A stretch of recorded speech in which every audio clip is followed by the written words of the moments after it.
कोकणातील एक पारंपरिक पदार्थ म्हणजे आंबोळी कशी करायची ते बघणार आहोत। अतिशय सोपा असा हा प्रकार आहे।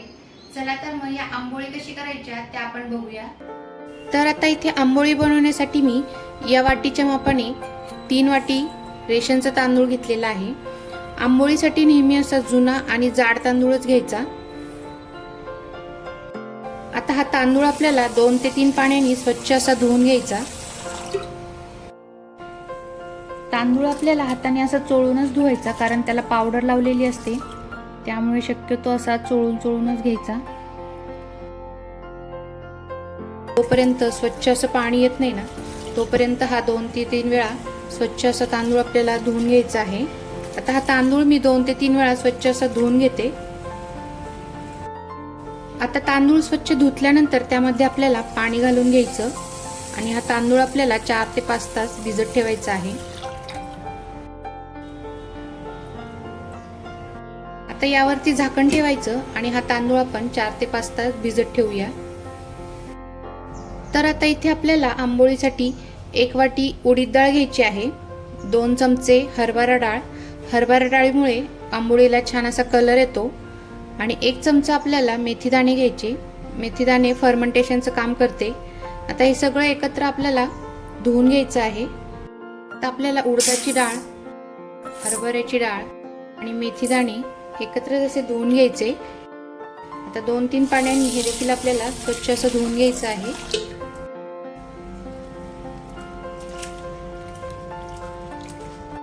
आता या डाळीमध्ये पण पाणी घालायचं। आता झाकण ठेवून ही डाळ देखील आपल्याला 4 ते 5 तास भिजत ठेवायची आहे। इथे आता बघा, डाळ तांदूळ भिजत घालून 5 तास झालेले आहेत आणि इथं डाळ देखील आपली छान अशी भिजलेली आहे। छान अशी डाळ भिजलेली आहे। आता आपल्याला हे सर्व मिक्सरला बारीक असं वाटून घ्यायचं। आता आपल्याला इथे 1 वाटी पोहे घ्यायचे आहेत। तर या पोह्यांमध्ये आपल्याला पाणी घालून ठेवायचं आणि 5 मिनिटं हे पोहे आपल्याला भिजत ठेवायचे आणि वाटताना आपल्याला हे पोहे घ्यायचे आहेत। तर मिक्सरला आधी आपण डाळ बारीक करून घेऊ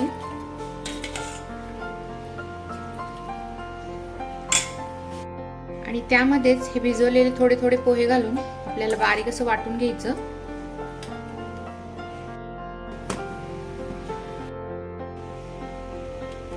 आता इथे आपली डाळ बारीक अशी वाटून झालेली आहे। आता आपल्याला तांदूळ बारीक करून घ्यायचे।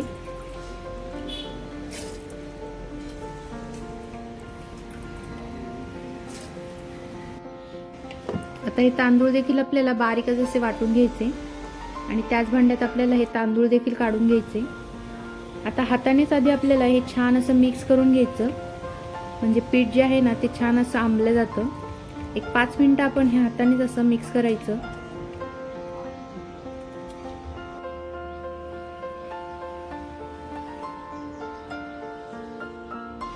आता यामध्ये आपल्याला थोडंसं असं मीठ घालायचं आणि परत एकदा हे व्यवस्थित असं मिक्स करून घ्यायचं। आता झाकण ठेवून 8 ते 10 तासांसाठी हे पीठ झाकून ठेवायचं, किंवा रात्रभर देखील तुम्ही हे पीठ ठेवू शकता। आता इथे मी रात्रभरासाठीच हे पीठ ठेवणार आहे। हे बघा, आता आपण झाकण उघडून बघूया।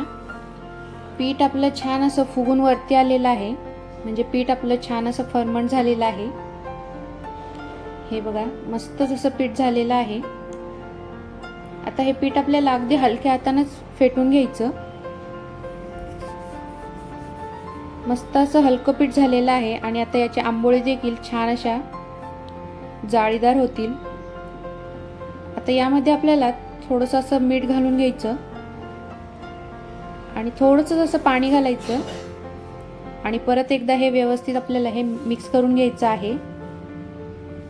आता आपण हे व्यवस्थित असं मिक्स करून घेऊ।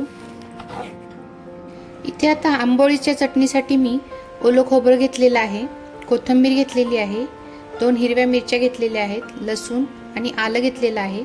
हे सगळं आता आपल्याला मिक्सरला बारीक असं वाटून घ्यायचं।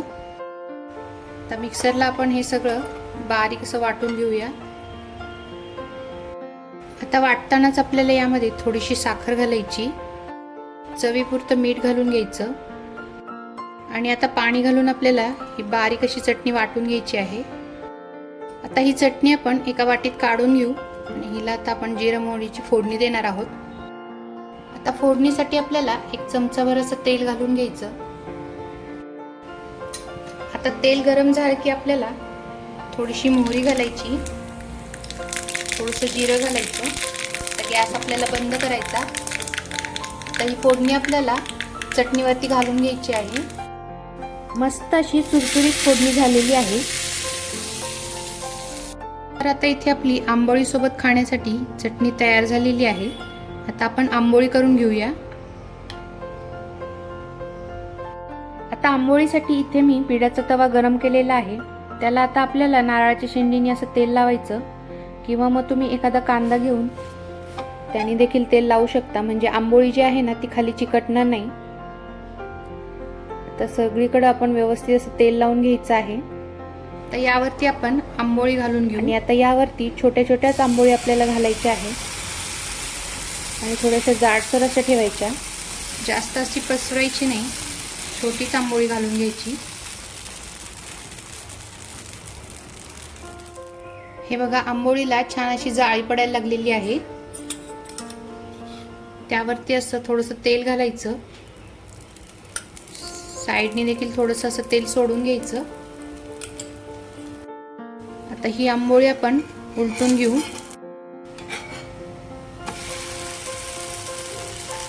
हे बघा छान अशी आंबोळी झालेली आहे।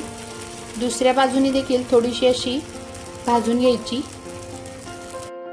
आता ही आंबोळी आपण काढून घेऊ। बघा छान अशी आंबोळी झालेली आहे। तर याच पद्धतीने आपण दुसरी आंबोळी करून घेऊया। आता परत एकदा थोडंसं असं तेल लावून घ्यायचं आणि छोट्या छोट्या आकाराच्या आपल्याला आंबोळी घालून घ्यायच्या आहेत। शक्यतो असं बिडाच्या तव्यावरच आंबोळी करायच्या, म्हणजे त्या खाली अजिबात चिकटत नाही आणि एकदा हा बिडाचा तवा तापला ना की पटापट अगदी आंबोळी होतात।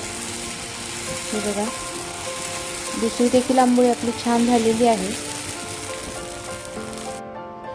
हे बघा दुसऱ्या देखील आंबोळीला छान असे बबल्स आलेले आहेत।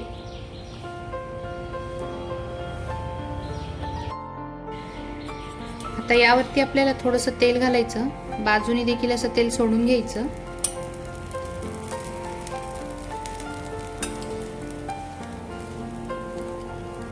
ही देखील आंबोळी आपण उलटून घेऊ। हे बघा सहज अगदी निघते, कुठेही चिकटत नाही आणि सहज उलटले जाते। आता याच पद्धतीने आपण सर्व आंबोळी करून घेणार आहोत। हे बघा इथे आपली दुसरी देखील आंबोळी छान अशी झालेली आहे। आंबोळी काढताना नेहमी अशी टोपली घ्यायची जाळीची किंवा जाळीची अशी प्लेट घ्यायची, म्हणजे खाली ही आंबोळी चिकटणार नाही। आता या अशा प्रमाणातच तुम्ही ह्या आंबोळी करून बघा, छान अशा जाळीदारच आंबोळी होतात। हे बघा इथे अगदी सॉफ्ट अशा आंबोळी झालेल्या आहेत। खायला देखील ही आंबोळी खूप छान लागतात। तुम्ही देखील अशा आंबोळी करून बघा, अगदी योग्य प्रमाण आहे हे। छान अशा सॉफ्ट आंबोळी झालेल्या आहेत। आता तुम्हाला देखील ही आंबोळीची रेसिपी आवडली असेल तर नक्की ट्राय करून बघा आणि तुमची आंबोळी कशी झाली ते देखील मला कमेंटमध्ये नक्की सांगा।